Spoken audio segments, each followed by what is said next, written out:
നമസ്കാരം. സ്മാർട്ട് വർക്കേഴ്സിൻ്റെ പുതിയൊരു വീഡിയോയിലേക്ക് നിങ്ങൾക്കെല്ലാവർക്കും സ്വാഗതം.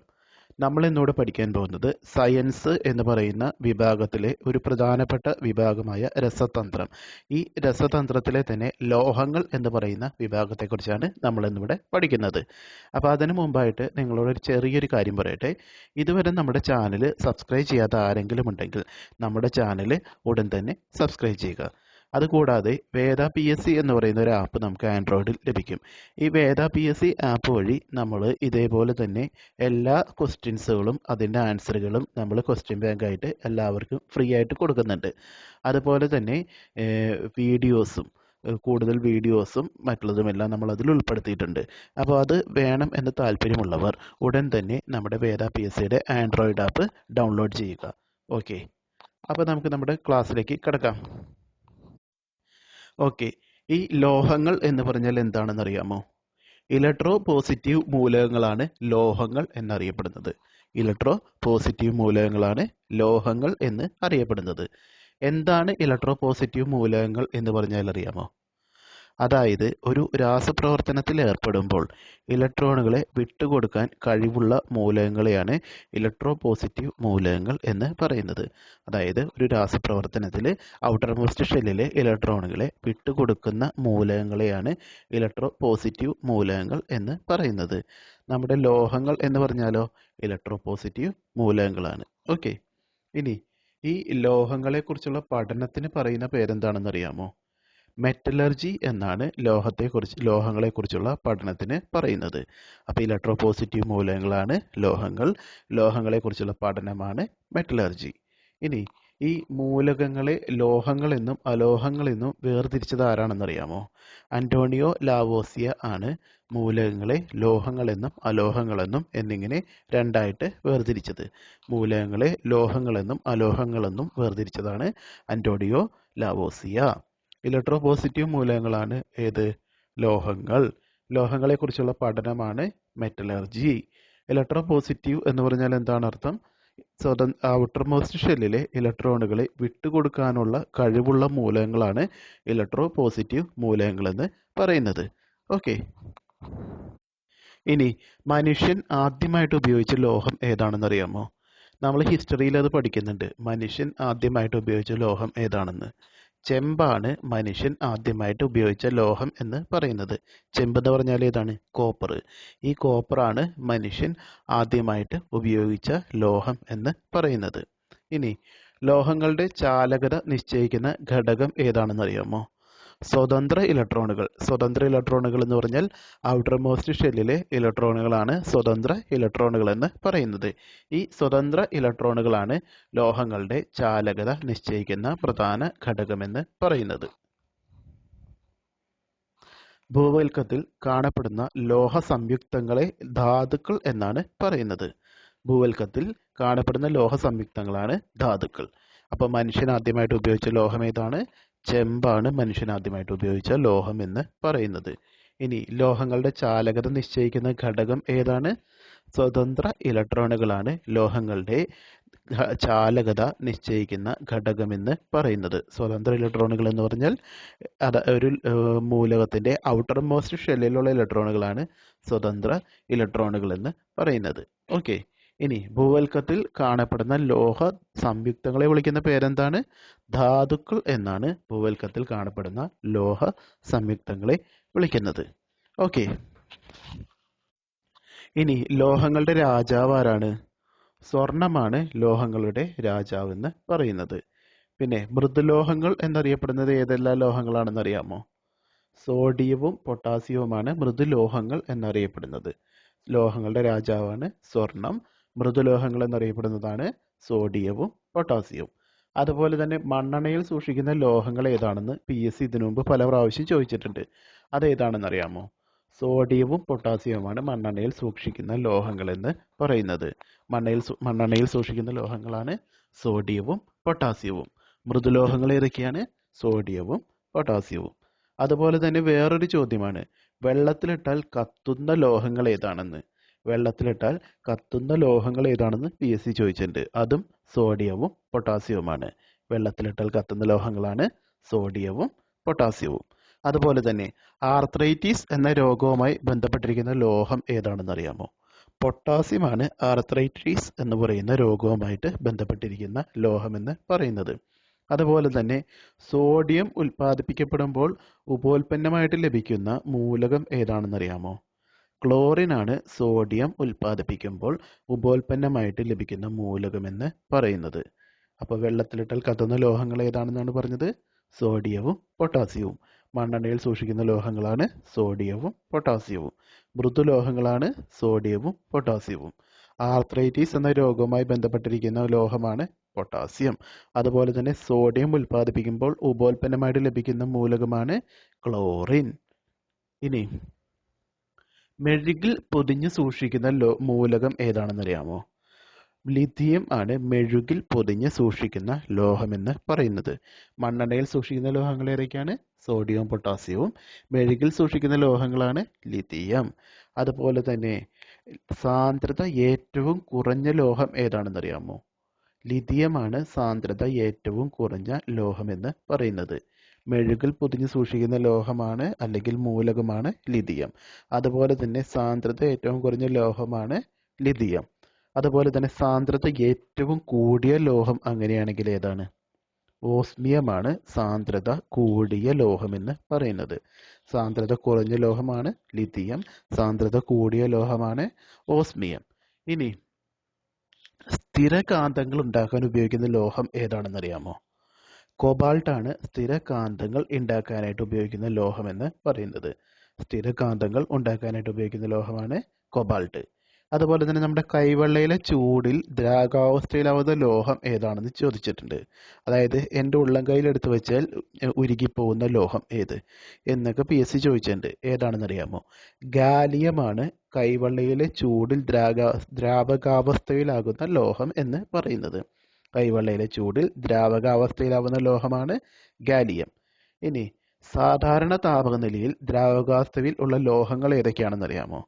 സാധാരണ താപനിലയിൽ ദ്രാവകാവസ്ഥയിലുള്ള ലോഹങ്ങളാണ് മെർക്കുറി, സീസിയം, ഗാലിയം, ഫ്രാൻസിയം. ഏതൊക്കെയാണ്? Mercury, caesium, gallium, francium. അപ്പോൾ സ്ഥിരകാന്തങ്ങൾ ഉണ്ടാക്കാൻ ഉപയോഗിക്കുന്ന ലോഹമാണ് കൊബാൾട്ട്. കൈവെള്ളയിൽ വെച്ചാൽ കൈവെള്ളയിലെ ചൂടിൽ ദ്രാവകാവസ്ഥയിലാകുന്ന ലോഹമാണ് ഗാലിയം. അതുപോലെ തന്നെ സാധാരണ താപനിലയിൽ ദ്രാവകാവസ്ഥയിലുള്ള ലോഹങ്ങളാണ് ഏതൊക്കെ? Mercury, caesium, gallium and francium. അതുപോലെ തന്നെ ആറ്റോമിക ക്ലോക്കുകളിൽ ഉപയോഗിക്കുന്ന ലോഹം ഏതാണെന്നറിയാമോ? സീസിയമാണ് ആറ്റോമിക ക്ലോക്കുകളിൽ ഉപയോഗിക്കുന്ന ലോഹമെന്ന് പറയുന്നത്. PSC പല പ്രാവശ്യം ചോദിച്ചിട്ടുള്ള ഒരു ചോദ്യമാണ് ആറ്റോമിക ക്ലോക്കുകളിൽ ഉപയോഗിക്കുന്ന ലോഹം ഏതാണെന്ന്. ഏതാണ്? സീസിയം ആണ് ആറ്റോമിക ക്ലോക്കിൽ ഉപയോഗിക്കുന്ന ലോഹമെന്ന് പറയുന്നത്. അതുപോലെ തന്നെ വൈദ്യുത ബൾബിന്റെ ഫിലമെന്റ് ആയിട്ട് ഉപയോഗിക്കുന്ന ലോഹം ഏതാണെന്ന് അറിയാമോ? ടങ്സ്റ്റൺ ആണ് വൈദ്യുത ബൾബിന്റെ ഫിലമെന്റ് ആയിട്ട് ഉപയോഗിക്കുന്ന ലോഹമെന്ന് പറയുന്നത്. വൈദ്യുത ബൾബിന്റെ ഫിലമെന്റ് ആയിട്ട് ഉപയോഗിക്കുന്ന ലോഹമാണ് ടങ്സ്റ്റൺ. ഇനി മനുഷ്യൻ ആദ്യമായിട്ട് ഉപയോഗിച്ചു തുടങ്ങിയ ലോഹം ഏതാണ്? ചെമ്പാണ് മനുഷ്യൻ ആദ്യമായിട്ട് ഉപയോഗിച്ചു തുടങ്ങിയ ലോഹമെന്ന് പറയുന്നത്. മനുഷ്യൻ ആദ്യമായിട്ട് ഉപയോഗിച്ചു തുടങ്ങിയ ലോഹമാണ് ചെമ്പ്. ഇനി ഭൂവൽക്കത്തിൽ കാണപ്പെടുന്ന ലോഹ സംയുക്തങ്ങളെ എന്താണ് നമ്മൾ വിളിച്ചത്? ധാതുക്കൾ എന്നാണ് ഭൂവൽക്കത്തിൽ കാണപ്പെടുന്ന ലോഹ സംയുക്തങ്ങളെ വിളിച്ചത്.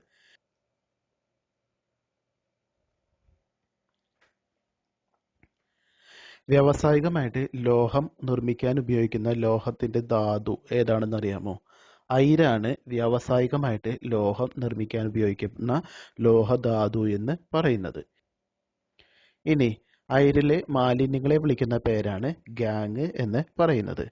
അയിരിലെ മാലിന്യങ്ങളെ വിളിക്കുന്ന പേരാണ് ഗാങ്. ഇനി ഗാങ്ങിനെ നീക്കം ചെയ്യാൻ ഉപയോഗിക്കുന്ന പദാർത്ഥങ്ങൾ എന്താണെന്നറിയാമോ? ഫ്ലക്സ് എന്നാണ് ഗാങ്ങിനെ നീക്കം ചെയ്യാനായിട്ട് ഉപയോഗിക്കുന്ന പദാർത്ഥങ്ങളെ വിളിക്കുന്നത്. ഫ്ലക്സ് എന്നാണ് ഗാങ്ങിനെ നീക്കം ചെയ്യാനായിട്ട് ഉപയോഗിക്കുന്ന പദാർത്ഥങ്ങൾ. ഇനി ഗാങ് ഫ്ലക്സുമായിട്ട് പ്രവർത്തിച്ച് ഉണ്ടാകുന്ന ഉൽപ്പന്നം ഏതാണെന്നറിയാമോ? സ്ലാഗ് ആണ് ഗാങ്ങും ഫ്ലക്സും തമ്മിൽ പ്രവർത്തിച്ച് ഉണ്ടാകുന്ന ഉൽപ്പന്നമെന്ന് പറയുന്നത്. ഗാങ്ങും ഫ്ലക്സും തമ്മിൽ പ്രവർത്തിച്ചുണ്ടാകുന്ന ഉൽപ്പന്നമാണ് സ്ലാഗ്. അപ്പോൾ അയിരിലെ മാലിന്യങ്ങളാണ് എന്ത്? ഗാങ് എന്ന് പറയുന്നത്. ഗാങ്ങിനെ നീക്കം ചെയ്യാനായിട്ട് ഉപയോഗിക്കുന്ന പദാർത്ഥങ്ങളാണ് ഫ്ലക്സ്. ഫ്ലക്സും ഗാങ്ങും തമ്മിൽ പ്രവർത്തിച്ചുണ്ടാകുന്ന ഉൽപ്പന്നമാണ് സ്ലാഗ്. അതായത് gangue plus flux equal to slag. അപ്പോൾ അയിരിലെ മാലിന്യങ്ങളെയാണ് ഗാങ് എന്ന് പറയുന്നത്.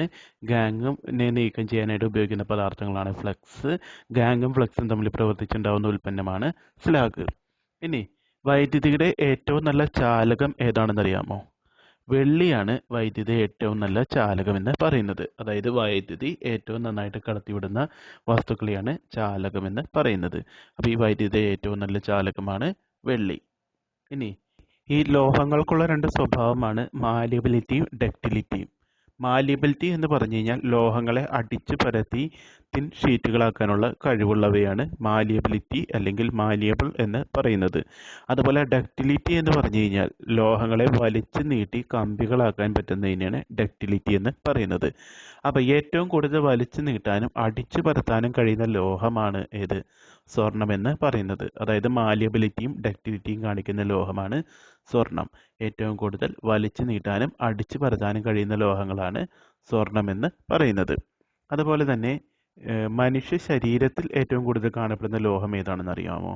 മഗ്നീഷ്യമാണ് മനുഷ്യ ശരീരത്തിൽ ഏറ്റവും കൂടുതൽ കാണപ്പെടുന്ന ലോഹം. ഭൂവൽക്കത്തിൽ ഏറ്റവും കൂടുതൽ കാണപ്പെടുന്ന ലോഹം ഏതാണെന്നാണ് പറഞ്ഞത്? അലുമിനിയമാണ് ഭൂവൽക്കത്തിൽ ഏറ്റവും കൂടുതൽ കാണപ്പെടുന്നത്. മനുഷ്യ ശരീരത്തിലാണെങ്കിലോ മഗ്നീഷ്യമാണ് ഏറ്റവും കൂടുതൽ കാണപ്പെടുന്നത്. ഓക്കെ, ഇനി ഹരിതകത്തിൽ അടങ്ങിയിരിക്കുന്ന ലോഹം ഏതാണെന്നറിയാമോ? മഗ്നീഷ്യമാണ് ഹരിതകത്തിൽ അടങ്ങിയിരിക്കുന്ന ലോഹം എന്ന് പറയുന്നത്. മനുഷ്യ ശരീരത്തിൽ ഏറ്റവും കൂടുതൽ അടങ്ങിയിരിക്കുന്ന ലോഹമാണ് മഗ്നീഷ്യം. അതുപോലെ തന്നെ ഹരിതകത്തിൽ അടങ്ങിയിരിക്കുന്ന ലോഹം ഏതാണ്? മഗ്നീഷ്യം ആണ്. ഓക്കെ, ഇനി ശരീരത്തിൽ ഏറ്റവും കുറവുള്ള ലോഹം ഏതാണെന്ന് അറിയാമോ? മാംഗനീസ് ആണ് ശരീരത്തിൽ ഏറ്റവും കുറവുള്ള ലോഹം. അപ്പോൾ ശരീരത്തിൽ ഏറ്റവും കൂടുതലുള്ള ലോഹം ഏതാണ്? മഗ്നീഷ്യവും. ഏറ്റവും കുറവുള്ള ലോഹം ഏതാണ്? മാഗ്നീസും ആണ്. അതുപോലെ തന്നെ എല്ലിൻ്റെയും പല്ലിൻ്റെയും വളർച്ചയ്ക്ക് ആവശ്യമായ ലോഹം ഏതാണെന്നറിയാമോ? കാൽസ്യമാണ് എല്ലിൻ്റെയും പല്ലിൻ്റെയും വളർച്ചയ്ക്ക് ആവശ്യമായ ലോഹം എന്ന് പറയുന്നത്. അപ്പോൾ മനുഷ്യ ശരീരത്തിൽ ഏറ്റവും കൂടുതലുള്ള ലോഹം ഏതാണ്? മഗ്നീഷ്യം. ഏറ്റവും കുറവുള്ള ലോഹം ഏതാണ്? മാഗ്നീസ്. എല്ലിൻ്റെയും പല്ലിൻ്റെയും വളർച്ചയ്ക്ക് ആവശ്യമായുള്ള ലോഹം ഏതാണ്? കാൽസ്യം. അതുപോലെ തന്നെ രക്തത്തിലെ ഹീമോഗ്ലോബിനിൽ അടങ്ങിയിരിക്കുന്ന ലോഹം ഏതാണെന്നറിയാമോ? ഇരുമ്പാണ് രക്തത്തിലെ ഹീമോഗ്ലോബിനിൽ അടങ്ങിയിരിക്കുന്ന ലോഹം എന്ന് പറയുന്നത്. ഇനി മനുഷ്യനിലെ രക്തസമ്മർദ്ദത്തെ വർദ്ധിപ്പിക്കുന്ന ലോഹം ഏതാണെന്നറിയാമോ? സോഡിയമാണ് മനുഷ്യനിലെ രക്തസമ്മർദ്ദത്തെ വർദ്ധിപ്പിക്കുന്ന ലോഹം എന്ന് പറയുന്നത്. അതുപോലെ തന്നെ ജന്തുക്കളുടെ കണ്ണിൽ കാണപ്പെടുന്ന ലോഹം ഏതാണെന്ന് പല പ്രാവശ്യം PSC ചോദിച്ചിട്ടുണ്ട്. അതേതാണെന്നറിയാമോ? സിങ്കാണ് ജന്തുക്കളുടെ കണ്ണിൽ കാണപ്പെടുന്ന ലോഹം എന്ന് പറയുന്നത്. അപ്പം മനുഷ്യ ശരീരത്തിൽ ഏറ്റവും കൂടുതലുള്ള ലോഹമാണ് മഗ്നീഷ്യം. ഏറ്റവും കുറവുള്ള ലോഹമാണ് മാംഗനീസ്. അതുപോലെ തന്നെ എല്ലിൻ്റെയും പല്ലിൻ്റെയും വളർച്ചയ്ക്ക് ആവശ്യമായ ലോഹമാണ് കാൽസ്യം. അതുപോലെ തന്നെ രക്തത്തിലെ ഹീമോഗ്ലോബിനിൽ അടങ്ങിയിരിക്കുന്ന ലോഹമാണ് ഇരുമ്പ്. അതുപോലെ തന്നെ മനുഷ്യ ശരീരത്തിലെ രക്തസമ്മർദ്ദം വർദ്ധിപ്പിക്കാൻ കാരണമായ ലോഹമാണ് സോഡിയം. അതുപോലെ ജന്തുക്കളുടെ കണ്ണിൽ കാണപ്പെടുന്ന ലോഹമാണ് ഏത്? സിങ്ക് എന്ന് പറഞ്ഞാൽ. ഓക്കെ, അപ്പം മാലിയബിലിറ്റിയും ഡക്റ്റിലിറ്റിയും പ്രകടിപ്പിക്കുന്ന ലോഹം ഏതാണ്? സ്വർണമാണ്. മാലിയബിലിറ്റി ആൻഡ് ഡക്റ്റിലിറ്റി എന്ന് പറഞ്ഞാൽ, മാലിയബിലിറ്റി എന്ന് പറഞ്ഞാൽ അടിച്ച് പരത്തി തിൻ ഷീറ്റുകളാക്കാനുള്ള ലോഹത്തിൻ്റെ കഴിവിനെയാണ് മാലിയബിലിറ്റി എന്ന് പറയുന്നത്. അതുപോലെ വലിച്ചു നീട്ടി കമ്പികളാക്കാൻ കഴിയുന്ന ലോഹങ്ങളെയാണ് ഡക്റ്റൈൽ അല്ലെങ്കിൽ ഡക്റ്റിലിറ്റി എന്ന് പറയുന്നത്. അപ്പം മാലിയബിലിറ്റിയും ഡക്റ്റിലിറ്റിയും ഒരുപോലെ പ്രകടിപ്പിക്കുന്ന ലോഹമാണ് സ്വർണം. ഓക്കെ, ഇനി കടൽ വെള്ളരിക്കയിൽ സമൃദ്ധമായിട്ട് കാണപ്പെടുന്ന ലോഹം ഏതാണെന്നറിയാമോ? വെനേഡിയം ആണ് കടൽ വെള്ളരിക്കയിൽ സമൃദ്ധമായിട്ട് കാണപ്പെടുന്ന ലോഹം എന്ന് പറയുന്നത്. അതുപോലെ തന്നെ ഇൻസുലിനിലും കണ്ണുനീരിലും അടങ്ങിയിരിക്കുന്ന ലോഹം ഏതാണെന്നറിയാമോ? സിങ്കാണ് ഇൻസുലിനിലും കണ്ണുനീരിലും അടങ്ങിയിരിക്കുന്ന ലോഹം എന്ന് പറയുന്നത്. അപ്പോൾ ജന്തുക്കളുടെ കണ്ണുകളിൽ കാണപ്പെടുന്ന ലോഹമാണ് സിങ്ക്. അതുപോലെ തന്നെ ഇൻസുലിനിലും കണ്ണുനീരിലും അടങ്ങിയിരിക്കുന്ന ലോഹവും ഏതാണ്? സിങ്കാണ്. അതുപോലെ തന്നെ കടൽ വെള്ളരിക്കയിൽ സമൃദ്ധമായിട്ട് കാണപ്പെടുന്ന ലോഹമാണ് വെനേഡിയം. ഇനി ഡക്റ്റിലിറ്റി കൂടിയ ലോഹം ഏതാണെന്നറിയാമോ? അതായത് വലിച്ചു നീട്ടി കനം കുറഞ്ഞ് കമ്പികളാക്കാനുള്ള കഴിവ് കൂടിയ ലോഹം, അതാണ് പ്ലാറ്റിനം. ഡക്റ്റിലിറ്റി കൂടിയ ലോഹമാണ് പ്ലാറ്റിനം. ഡക്റ്റിലിറ്റിയും മാലിയബിലിറ്റിയും പ്രകടിപ്പിക്കുന്ന ലോഹം ഏതാണെന്നാണ് പറഞ്ഞത്? സ്വർണം ആണ്. ഓക്കെ. കടൽ വെള്ളരിക്കയിൽ കാണപ്പെടുന്ന ലോഹമാണ് വനേഡിയം. ഇൻസുലിനിലും കണ്ണുനീരിലും അടങ്ങിയിരിക്കുന്ന ലോഹമാണ് ഏത്? സിങ്ക്. ഇനി ഏറ്റവും കുറഞ്ഞ തോതിൽ ദ്രവിക്കുന്ന ലോഹം ഏതാണെന്നറിയാമോ? ഇറീഡിയമാണ് ഏറ്റവും കുറഞ്ഞ തോതിൽ ദ്രവിക്കുന്ന ലോഹം എന്ന് പറയുന്നത്. ഇനി മഴവിൽ ലോഹം എന്നറിയപ്പെടുന്നത് ഏതാണ്? ഇറീഡിയമാണ് മഴവിൽ ലോഹം എന്ന് അറിയപ്പെടുന്നത്. അതുപോലെ തന്നെ ഭാവിയുടെ ലോഹം എന്നറിയപ്പെടുന്നത് ഏതാണെന്ന് അറിയാമോ? ടൈറ്റാനിയമാണ് ഭാവിയുടെ ലോഹം എന്ന് പറയുന്നത്. ഓക്കെ. അപ്പോൾ മഴവിൽ ലോഹം ഏതാണ്? ഇറീഡിയം. ഭാവിയുടെ ലോഹം ഏതാണ്? ടൈറ്റാനിയം. അതുപോലെ ഏറ്റവും കുറഞ്ഞ തോതിൽ ദ്രവിക്കുന്ന ലോഹം ഏതാണ്? ഇറീഡിയം. ഇനി കുലീന ലോഹങ്ങൾ എന്നറിയപ്പെടുന്ന ലോഹങ്ങൾ ഏതൊക്കെയാണെന്ന് അറിയാമോ? കുലീന ലോഹങ്ങൾ എന്നറിയപ്പെടുന്നത് സ്വർണം, വെള്ളി, പ്ലാറ്റിനം എന്നിവയാണ് കുലീന ലോഹങ്ങൾ എന്ന് അറിയപ്പെടുന്നത്. പ്ലാറ്റിനത്തിന്റെ ഒരു സവിശേഷതയാണ് ഡക്റ്റിലിറ്റി കൂടിയ ലോഹം എന്ന് പറയുന്നത്. വെള്ളിയാണെങ്കിലോ വൈദ്യുതിയുടെ ഏറ്റവും നല്ല ചാലകമാണ് വെള്ളി. സ്വർണം എന്ന് പറഞ്ഞാലോ മാലിയബിലിറ്റിയും ഡക്റ്റിലിറ്റിയും പ്രകടിപ്പിക്കുന്ന ലോഹമാണ് സ്വർണം. ഇനി ഈ സ്വർണത്തിന്റെയും വെള്ളിയുടെയും മൂല്യം രേഖപ്പെടുത്തുന്ന യൂണിറ്റ് ഏതാണെന്ന് അറിയാമോ? അതായത് സ്വർണം, വെള്ളി എന്നിങ്ങനെയുള്ളവയുടെ എല്ലാം മൂല്യം രേഖപ്പെടുത്തുന്ന യൂണിറ്റാണ് ട്രോയ് ഔൺസ് എന്ന് പറയുന്നത്. Troy ounce. ഒരു ട്രോയ് ഔൺസ് എത്രയാണെന്ന് അറിയാമോ? 31.1 ഗ്രാം. 1 ഗ്രാമാണ് ഒരു ട്രോയ് ഔൺസ് എന്ന് പറയുന്നത്. അതായത് സ്വർണം, വെള്ളി മുതലായവയുടെ മൂല്യം രേഖപ്പെടുത്തുന്നതാണ് ട്രോയ് ഔൺസ് എന്ന് പറയുന്നത്. ഒരു ട്രോയ് ഔൺസ് എന്ന് പറഞ്ഞാൽ 31.1 ഗ്രാമാണ്. അതുപോലെ തന്നെ കുലീന ലോഹങ്ങളാണ് ഏതൊക്കെ? സ്വർണം, വെള്ളി, പ്ലാറ്റിനം. ഓക്കെ. അപ്പോൾ നമുക്ക് പഠിച്ചത് ഒന്നോടെ നോക്കിയാലോ? അപ്പോൾ എന്താണ് ലോഹങ്ങൾ എന്ന് പറഞ്ഞാൽ ഇലക്ട്രോ പോസിറ്റീവ് മൂലകങ്ങളാണ് ലോഹങ്ങൾ. ഇലക്ട്രോ പോസിറ്റീവ് മൂലകങ്ങൾ എന്ന് പറഞ്ഞാൽ അതിൻ്റെ ഔട്ടർ മോസ്റ്റ് ഷെല്ലിലുള്ള ഇലക്ട്രോണുകളെ വിട്ടുകൊടുക്കാൻ കഴിവുള്ള മൂലകങ്ങൾ. രാസപ്രവർത്തനത്തിൽ ഏർപ്പെടുമ്പോൾ ഔട്ടർ മോസ്റ്റ് ഷെല്ലിലെ ഇലക്ട്രോണുകളെ വിട്ടുകൊടുക്കാൻ കഴിവുള്ള മൂലകങ്ങളെയാണ് ഇലക്ട്രോ പോസിറ്റീവ് മൂലകങ്ങൾ എന്ന് പറയുന്നത്. ലോഹങ്ങൾ എന്ന് പറഞ്ഞാൽ ഇലക്ട്രോ പോസിറ്റീവ് മൂലകങ്ങളാണ്. ലോഹങ്ങളെക്കുറിച്ചുള്ള പഠനത്തെ വിളിക്കുന്ന പേരാണ് മെറ്റലർജി. മൂലകങ്ങളെ ലോഹങ്ങളെന്നും അലോഹങ്ങളെന്നും വേർതിരിച്ച ശാസ്ത്രജ്ഞനാണ് അന്റോണിയോ ലാവോസിയെ. അതുപോലെ തന്നെ മനുഷ്യൻ ആദ്യമായിട്ട് ഉപയോഗിച്ച ലോഹം ഏതാണ്? ചെമ്പ്. ഇനി ലോഹങ്ങളുടെ ചാലകത നിശ്ചയിക്കുന്ന ഘടകം ഏതാണ്? സ്വതന്ത്ര ഇലക്ട്രോണുകൾ. ഭൂവൽക്കത്തിൽ കാണപ്പെടുന്ന ലോഹ സംയുക്തങ്ങളെ വിളിക്കുന്ന പേരാണ് ധാതുക്കൾ. ലോഹങ്ങളുടെ രാജാവാണ് സ്വർണം. മൃദുലോഹങ്ങൾ എന്നിങ്ങനെ അറിയപ്പെടുന്നത് സോഡിയവും പൊട്ടാസ്യവും. മണ്ണെണ്ണയിൽ സൂക്ഷിക്കുന്ന ലോഹങ്ങളാണ് സോഡിയവും പൊട്ടാസ്യവും. അതുപോലെ വെള്ളത്തിലിട്ടാൽ കത്തുന്ന ലോഹങ്ങൾ ഏതൊക്കെയാണ്? സോഡിയവും പൊട്ടാസ്യവും. ആർത്രൈറ്റിസ് എന്ന രോഗവുമായി ബന്ധപ്പെട്ടിരിക്കുന്ന ലോഹമാണ് പൊട്ടാസ്യം. സോഡിയം ഉൽപ്പാദിപ്പിക്കുമ്പോൾ ഉപോൽപ്പന്നമായിട്ട് ലഭിക്കുന്ന മൂലകമാണ് ക്ലോറിൻ. അതുപോലെ മെഴുകിൽ പൊതിഞ്ഞ് സൂക്ഷിക്കുന്ന ലോഹമാണ് ലിഥിയം. സാന്ദ്രത ഏറ്റവും കുറഞ്ഞ ലോഹവും ഏതാണ്? ലിഥിയം. സാന്ദ്രത ഏറ്റവും കൂടിയ ലോഹമാണ് ഓസ്മിയം. ഇനി സ്ഥിരകാന്തങ്ങൾ നിർമ്മിക്കാനായിട്ട് ഉപയോഗിക്കുന്ന ലോഹം ഏതാണ്? കൊബാൾട്ട്. അതുപോലെ തന്നെ കൈവെള്ളയിലെ ചൂടിൽ ദ്രാവകാവസ്ഥയിലാവുന്ന ലോഹമാണ് ഗാലിയം.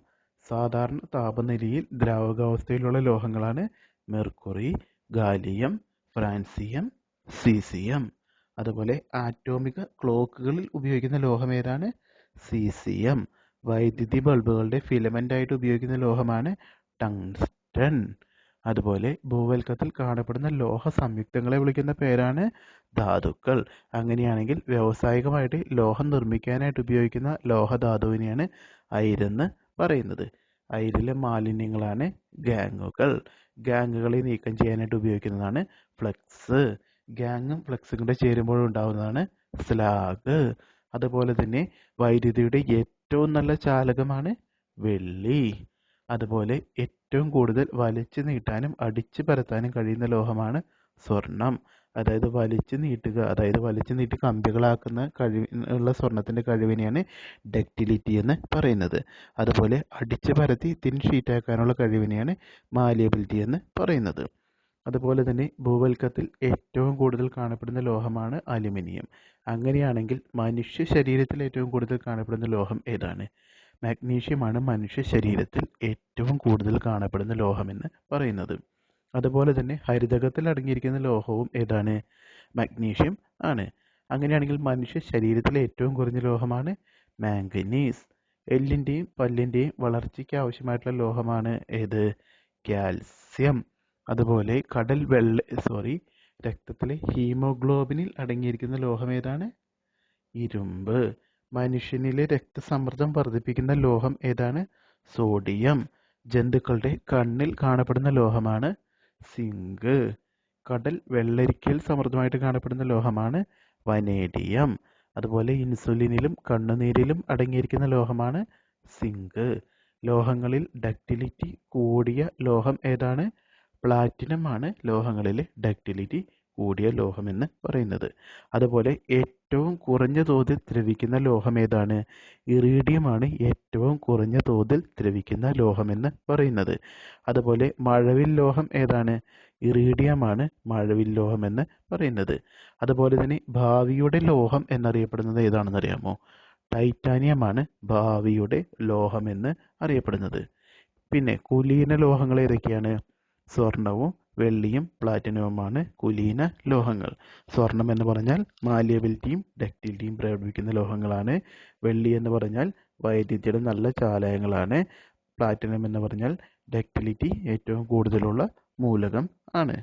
അതുപോലെ തന്നെ സ്വർണം, വെള്ളി എന്നിവയുടെ മൂല്യം രേഖപ്പെടുത്തുന്ന യൂണിറ്റ് ഏതാണ്? Troy ounce. ഒരു ട്രോയ് ഔൺസ് എന്ന് പറഞ്ഞാൽ 31.1 ഗ്രാം. സ്വർണം, വെള്ളി എന്നിവയുടെ മൂല്യം രേഖപ്പെടുത്തുന്ന യൂണിറ്റാണ് ട്രോയ് ഔൺസ്. ഒരു ട്രോയ് ഔൺസ് എന്ന് പറഞ്ഞാൽ 31.1 ഗ്രാം. ഓക്കെ. അപ്പോൾ നമ്മൾ ഇന്ന് ഇത്രയുമാണ് ലോഹങ്ങൾ എന്ന് പറയുന്ന സെക്ഷനെ കുറിച്ച് പഠിക്കുന്നത്. അപ്പോൾ കൂടുതലായിട്ട് ലോഹങ്ങളെക്കുറിച്ച് നമുക്ക് അടുത്ത ക്ലാസ്സിൽ പഠിക്കാം. അപ്പോൾ അടുത്ത ക്ലാസ്സുകളെല്ലാം മിസ്സാവാണ്ടിരിക്കാൻ വേണ്ടിയിട്ട് ഇതുവരെ നമ്മുടെ ചാനൽ സബ്സ്ക്രൈബ് ചെയ്യാത്ത ആരെങ്കിലും ഉണ്ടെങ്കിൽ ചാനൽ ഉടൻ തന്നെ സബ്സ്ക്രൈബ് ചെയ്യുക. അതുപോലെ തന്നെ PSCയുമായിട്ട് ബന്ധപ്പെട്ട് കൂടുതൽ ക്വസ്റ്റ്യൻസുകൾക്കും വീഡിയോകൾക്കും വേദ PSC ആപ്പ് ഉടൻ തന്നെ ഡൗൺലോഡ് ചെയ്യുക. ഓക്കെ. അപ്പോൾ ഇനി വരുന്ന പരീക്ഷകളിൽ എല്ലാവർക്കും ഉന്നത വിജയം ഉണ്ടാവട്ടെ എന്ന് ആശംസിച്ചുകൊണ്ട് ഇന്നത്തെ ക്ലാസ് ഇവിടെ നിർത്തുന്നു. നന്ദി, നമസ്കാരം.